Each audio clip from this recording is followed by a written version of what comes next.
একই মুদ্রার এপার এবং ওপার।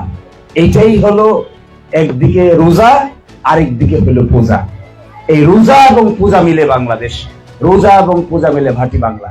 একসাথে মিলে আমরা একসাথে দুনিয়ার ক্ষমতার লোভে গদি পাওয়ার আশায় গিয়ে বলতেছে রোজা এবং পূজা দুটা মুদ্রার এপিঠ আর ওই পিঠ।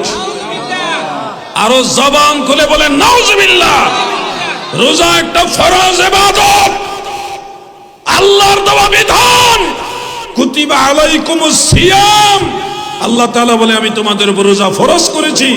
মহান আল্লাহ তাআলার দেওয়া বিধানকে পূজার সাথে সে মুদ্রার এই পুটার পিঠ সাদৃশ্য করার কারণে এমনি তো সে বেঈমান হয়ে গেছে।